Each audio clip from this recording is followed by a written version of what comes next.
በስም አብ ወወልድ ወመንፈስ ቅዱስ አሐዱ አምላክ አሜን። አንድ አምላክ በሆነ በአብ በወልድ በመንፈስ ቅዱስ ስም ጥር 5 በዚች ቀን በከሃዲው ኡልያኖስ ዘመን የከበረ አውስግኒዮስ ምስክር ሆኖ አረፈ። ይህም ከንጉሥ ቆስጠንጢኖስ ጭፍሮች ውስጥ ነው። እርሱም እግዚአብሔርን የሚያመልከው ለድሆችና ለምስኪኖች የሚመጸውት ነው። መስቀልም እንደ ከዋክብት በሰማይ እያበራ ለንጉሥ ቆስጠንጢኖስ በክብር ባለቤት ጌታችን ኢየሱስ ክርስቶስ ከማመኑ በፊት በተገለጠለት ጊዜ ይህ ቅዱስ አውስግኒዮስ ወደ ንጉሡ ቀርቦ እንዲህ አለው። ይህ ለክብር ባለቤት ጌታችን ኢየሱስ ክርስቶስ ምልክቱ ነው። በዚህም ጠላቶችህን ታሸንፋቸዋለህ። ያን ጊዜ ከቆስጠንጢኖስ ሰራዊት ውስጥ ከዚህ ቅዱስ ሰው በቀር የክርስቶስን ስም ይጠራ ዘንድ የደፈረ የለም። ቆስጠንጢኖስ በከበረ መስቀል ምልክት ጠላቶቹን ድል ባደረገ ጊዜ እውነተኛ ክርስቲያን ሆነ። የሃይማኖትንም ስልጣን አቆሞ ከፍ ከፍ አደረገ። ይህም ቅዱስ አውስግኒዮስ ዕድሜው 110 ዓመት እስከሆነው ከቁስጥንጥንያና ከልጆቹ ዘመነ መንግስት በኋላ እስከ ከሃዲው ኡልያኖስ ዘመን ኖረ። በአንዲትም ዕለት በአንጾኪያ ከተማ በአደባባይ ውስጥ ወዲያ ወዲህ ሲመላለስ ሁለት ሰዎች እርስ በርሳቸው ሲጣሉ አግኝቷቸው ሊያስታርቃቸውና በመካከላቸው ሰላም ሊያደርግ ወዶ አስታረቃቸው። በመታረቃቸውም ደስታ አደረጉ፣ እርሱ የከበረ አረጋዊ ሰው ነውና። ከዚያም አንድ ክፉ ሰው ወደ ንጉሡ ኡልያኖስ ሂዶ ነገር ሰራበት፣ እንዲህም አለው። አውስግኒዮስ በራሱ ፈቃድ ገዥና ፈራጅ ዳኛ ሆነ። ንጉሡም ይህንን ቅዱስ ወደ እርሱ አቅርቦ ገሰጸው። ገዥና ፈራጅ ዳኛ አድርጎ የሾመህ ማን ነው አለው። የከበረ አውስግኒዮስ መልሶ ነፍስ በእጁ የተያዘች የእግዚአብሔርን አምልኮት ትተህ አንተ ለረከሱ ጣዖታት ለምን ሰገድክ? ከአንተ በፊት የነበሩ ነገሥታትን ለምን አልተከተልካቸውም? እኔም እንዳንተ ወታደር ሁኜ ከቆስጠንጢኖስ ጋራ 20 ዓመት ኖርኩ፣ ከልጆቹም ጋራ ነበርኩ። ከእነርሱ ውስጥ እንዳንተ ያለ ጠባዩ የከፋ የለም አለው። ኡልያኖስም በቅዱስ አውስግኒዮስ ላይ እጅግ ተቆጣ። ይሰቅሉት ዘንድ በጎኖቹም ውስጥ መብራቶችን አስገብተው እንዲለበልቡት አዘዘ። እርሱም ስለ ክብር ባለቤት ጌታችን ኢየሱስ ክርስቶስ ስም ይህንን ሁሉ መከራ ታገሰ። ማሰቃየቱንም በሰለቸ ጊዜ ራሱን በሰይፍ ይቆርጡ ዘንድ አዘዘ። ወታደሮቹንም ሊቆርጡት በመጡ ጊዜ እስከሚጸልይ ይታገሱት ዘንድ ለመናቸው። ጸሎቱንም ሲፈጽም የከበረች ራሱን ቆረጡት። የምስክርነት አክሊልንም በመንግሥተ ሰማያት ተቀበለ። ለእግዚአብሔር ምስጋና ይሁን፣ እኛንም በጸሎቱ ይማረን፣ በረከቱ ከእኛ ጋር ትኑር ለዘላለሙ በእውነት አሜን። በዚህችም ዕለት የእስክንድርያ አገር ሊቀ ጳጳሳት የከበረ አባት አባ ማቴዎስ አረፈ። እርሱም ለአባቶች ሊቃነ ጳጳሳት 87ኛው ነው። የዚህም የአባ ማቴዎስ ወላጆቹ ከእስራኤል ነገድ የሆኑ ክርስቶስን የሚያምኑ በበጎ ሥራዎች ፍጹማን የሆኑ ናቸው። የአባቱም ስም ስምዖን የእናቱም በርበራ ይባላል። እግዚአብሔርም 2 ዘርን ሰጣቸው። የታላቁም ስም ያዕቆብ የታናሹም ማቴዎስ ነው። እነሆ ማቴዎስም በእናቱ ሆድ ሳለ የአቡፌስ ሀገር ኤጲስቆጶስ አባ ጴጥሮስ እናቱን አገኛት። ባያትም ጊዜ ከበቅሎው ላይ ወርዶ ሆዷን ሳመ። አንቺ ሴት የተባረክሽ ነሽ፣ የማኅፀንሽ ፍሬ የተባረከ ነው። እንደ ወንጌላዊው ማርቆስ በትምህርቱ ለሰው ሁሉ የሚያበራ ብሩህ ኮከብ ካንቺ ይወጣልና አላት። አባ ማቴዎስም ከተወለደ 15 ዓመት ሲሆነው ወላጆቹ አረፉ። ከዚህም በኋላ በቅዱስ አቡፋና ገዳም ወዳለ ቆሞስ ወደ አባ አብርሃም ሂዶ የምንኩስና ልብስ እንዲያለብሰውም ለመነው። እርሱም ከታላቅ ወንድምህ ተስማማ አለው። አባ ማቴዎስም ሰምቶ በልቡ እየተከዘ ተመለሰ። በጎዳናም የከበረ መልአክ ሚካኤል በመነኮስ አምሳል ተገናኘው። እርሱ ሊቀ ጳጳሳት እንደሚሆን በእጆቹም ድንቆች ተአምራቶች እንደሚደረጉ ነገረው። ወደ ወንድሙ ወደ ያዕቆብም ደርሶ እንዲመነኩስ ሊያሰናብተው ዘንድ ለመነው። አባበለውም። እምቢ ባለውም ጊዜ የአባ አሞኒ ወደሆነ ወደ ቶና ገዳም ሂዶ በቤተ ክርስቲያኑ ተማጸነ። መነኮሳቱም ወንድሙን በለመኑት ጊዜ የወደደውን ያደርግ ዘንድ ተወው። በዚያንም ጊዜ ወደ ቅዱስ አቡፋና ገዳም ሂዶ አባ አብርሃም አመነኮሰው። ከመነኮሳት ሁሉ እስከ አየለ ድረስ በጾምና በጸሎት እየተጋደለ ኖረ። 1 ዓመትም ከሆነ በኋላ ኤጲስቆጶሱ አባ ጴጥሮስ ወደ አባ አብርሃም መጣ። የአባ ማቴዎስንም ትዕግስቱንና ብልህነቱን አይቶ ለእርሱ ረዳት የሆነው ዘንድ እንዲሰጠው አባ አብርሃምን ለመነው። ኤጲስቆጶሱም ያለ ውዴታው ከእርሱ ጋር ወሰደው። ፀሐይ ስትገባ ጀምሮ እስከምትወጣ ድረስ መላ ሌሊቱን እየተጋ በኤጲስቆጶሱ ዘንድ ኖረ። ዕድሜውም 18 ዓመት ሲሆነው ሳይወድ በግድ ኤጲስቆጶሱ ቅስና ሾመው። ሰይጣንም ቀናበት። ፊቱንም እስካሳመመውና ከክፉ ፍትወት ሥራ እስከተናገረችው ድረስ በአንዲት ደም ግባት ባላት ሴት ልብ አድሮ አነሳሳት። እርሱ ግን ሞትን እስከ ተመኘ ድረስ በማልቀስ ወደ እግዚአብሔር ጸለየ። ከዚያ በኋላ ወደ ገዳሙ ያሰናብተው ዘንድ ወደ ኤጲስቆጶሱ ገብቶ ማለደው፣ ለመነው።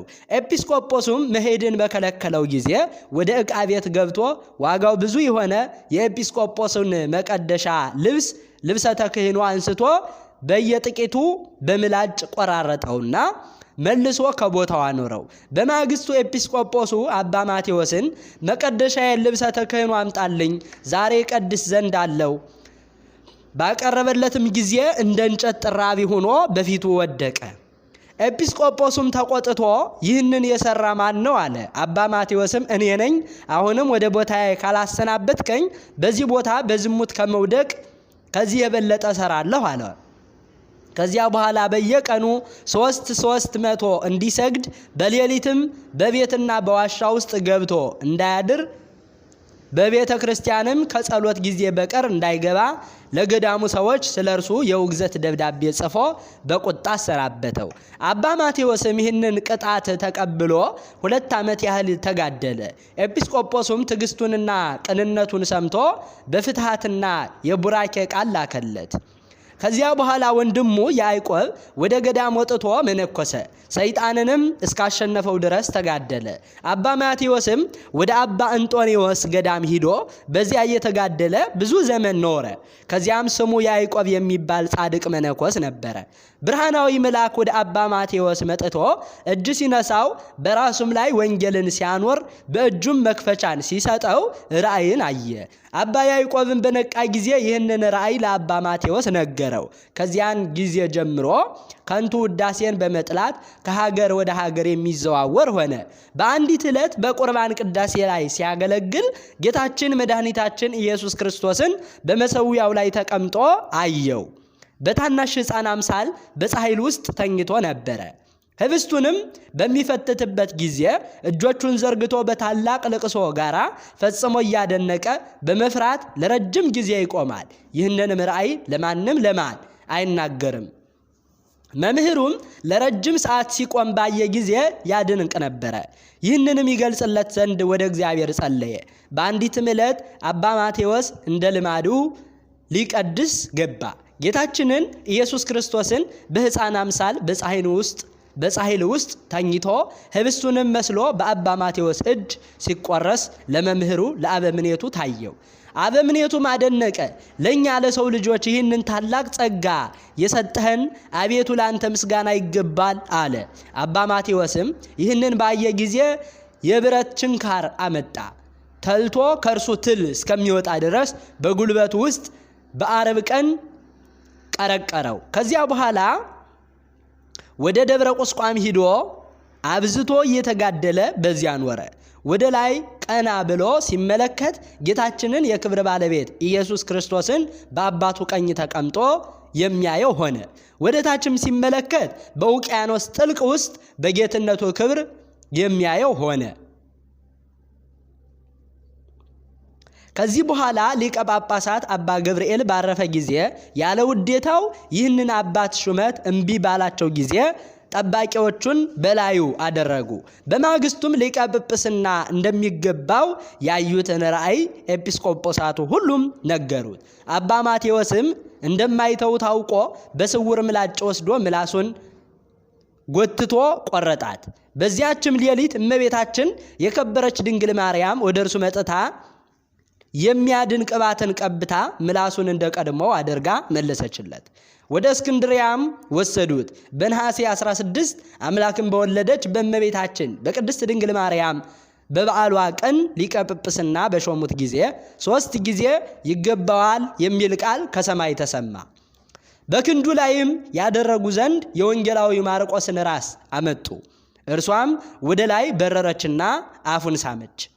በዚያንም ጊዜ ወዲህ በቁርባን ጊዜ በወንበር ላይ አልተቀመጠም። በዓርብና በረቡዕ ቀን ከሰው ማንንም ወደ እርሱ ቤት የሚገባ የለም። ወንድሙም አስፈሪ ንጉሥ ሳለ የኢትዮጵያ ንጉሥ ዳዊት እንደሚነግስ ትንቢት ተናገረ። ይህም አባት ከራሱ ላይ በሚያደርገው ቀጸላ በሽተኞችን በመፈወስ ሙታንን በማስነሳት በዘመኑ ብዙ ድንቅ ተአምራትን አደረገ። በዘመኑም ከምስር ስልጣን በታች ክፉ ሹም ተሾመ። ሊቀ ጳጳሳት ማቴዎስን አስቀድሞ የሌለ ግብርን ሊቀበለው ሽቶ ግድ አምጣ አለው። በከለከለውም ጊዜ ታላቅ የሆነ ድብደባን ደበደበው። ተሸክመውም ወደ ቤቱ ወሰዱት። በዚያንም ጊዜ ከዚህ ዓለም ጻሕር ታሳርፈው ዘንድ እመቤታችን ቅድስት ድንግል ማርያምን ለመናት። እርሷም ተገልጻ አትዘን፣ ከ8 ቀን በኋላ ታርፋለህ ብላ ተናገረችው። በማግስቱም አባ ማቴዎስ ኤጲስቆጶሳቱን ቀሳውስቱንና ዲያቆናቱን ሕዝቡንም ሁሉ አስጠራቸውና የእረፍቱን ቀን ነገራቸው። የሃይማኖትንም ነገር መከራቸው፣ ባረካቸውም። ከዚህ በኋላ ጊዜው ደርሶ ሕማሙ በጸናበት ጊዜ የእመቤታችን የቅድስት ድንግል ማርያምን ስዕል አንስቶ ይዞ ለረጅም ጊዜ ጸለየ። ስዕሊቱንም ተሳልሞ ሳማት። ፊቱንም በመስቀል ምልክት አማተበ። ክርስቶስን የሚያምኑ ምእመናን ያሉበትን ሀገር ሁሉ ባረከ። በእሁድ ቀን በሰላም አረፈ። ለእግዚአብሔር ምስጋና ይሁን። እኛንም በዚህ አባት ጸሎት ይማረን፣ በረከቱ ከኛ ጋር ትኑር ለዘላለሙ በእውነት አሜን። በዚህችም ቀን የያሬኒዎስ የሌሎችም የሴቶችና የወንዶች የሮማዊው ለንጊኖስ የአባ አርሳኒን የጎበኘችው የእለ እስክንድርያ የአውስያ መታሰቢያቸው ነው። በረከታቸው ትድረሰን ለዘላለሙ በእውነት አሜን። ጥር 5 ቀን የሚከበሩ ዓመታዊ የቅዱሳን በዓላት ቅዱስ አባ ማቴዎስ፣ ቅዱስ አውስግኔዎስ አረጋዊ ሰማዕት፣ ቅድስት እስክንድርያ፣ ቅድስት አውስያ ሰማዕት። ወርሃዊ በዓላት ቅዱስ ጴጥሮስ ሊቀ ሐዋርያት፣ ቅዱስ ጳውሎስ ብርሃነ ዓለም፣ አቡነ ገብረ መንፈስ ቅዱስ፣ ቅዱስ ዮሐኒ ኢትዮጵያዊ፣ ቅዱስ አሞኒ ዘናሂሶ፣ ቅድስት አውጋንያ ሰማዕትና ጻድቅ። አባቶች ሆይ ከመጀመሪያ የነበረውን አውቃችኋለሁና እጽፍላችኋለሁ። ጎበዞች ሆይ ክፉን አሸንፋችኋልና እጽፍላችኋለሁ። ልጆች ሆይ አብን አውቃችኋልና እጽፍላችኋለሁ። አባቶች ሆይ ከመጀመሪያ የነበረውን አውቃችኋልና እጽፍላችኋለሁ። ጎበዞች ሆይ ብርቱዎች ስለሆናችሁ የእግዚአብሔርን ቃል በእናንተ ስለሚኖር ክፉንም ስላሸነፋችሁ እጽፍላችኋለሁ። ዘአቅረብኩ ማሕሌተ አዘኪሬ አእላፈ እምእለ ተጸምዱከ ዘልፈ ለእለ ያነብብ ተወከፍ ዘንዴቴ መጽሐፈ እንተረሰይከ እግዚኦ ጸሪቀ መበለት ወኮፈ እምእለ አብኡ ብኡላን ዘተርፈ ነቢያት፣ ቅዱሳን፣ ሰባኪያን፣ ሰማዕታት፣ ጻድቃን፣ መላእክት፣ ትጉሃን፣ ደናግል፣ አዲ ወመነኮሳት ሄራን ባርኮ ጉባኤ ዛቲ መካን እስከ አረጋዊ ልሂቅ ወምንዑስ ሕፃን ለዘ ጻሐፎ በክርታስ ወለዘ አጻሐፎ እንዘይደርስ ለዘ አንበቦ ወለዘ ተርጎሞ በልሳን ሐዲስ ወለዘ ሰምዐ ቃሎ በእዝነ መንፈስ በጸሎተ እሙ ማርያም አራጊተ ኩሉ እምባይስ ህቡረ ይመሐረነ ኢየሱስ ክርስቶስ አሜን። ይማረን።